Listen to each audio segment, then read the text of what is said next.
In this video, I'm gonna teach you how to pair JBL Tune 130NC with laptop. It's a very easy process, so make sure to follow along. Using your JBL Tune 130NC with any device that supports Bluetooth is extremely simple. As long as your laptop has Bluetooth capabilities, you will be able to connect them and use them completely wirelessly. So to start, enable Bluetooth on your laptop. Go over to the settings or look for Bluetooth and devices. You will be able to ensure that Bluetooth is enabled.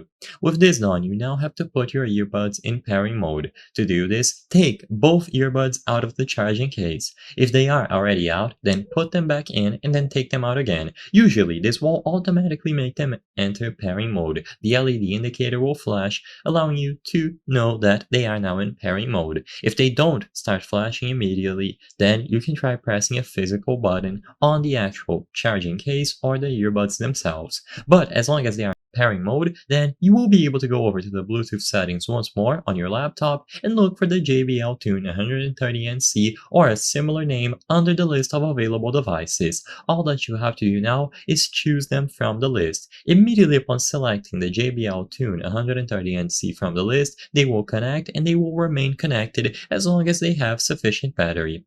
Once they are out of battery, they will automatically disconnect, and the next time that you charge them up and take them out of the charging case, they should automatically connect once again to the laptop, so you will be able to use them indefinitely as long as you power them up and connect them once. If they have sufficient battery, they will remain connected for a long time. If this doesn't work, then first check to see if they have enough battery, restart your laptop, and then reset them by putting them inside of the charging case and taking them out once more.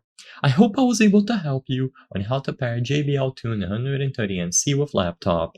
If this video helped you, please be sure to leave a like and subscribe for more very easy tips. Thank you for watching.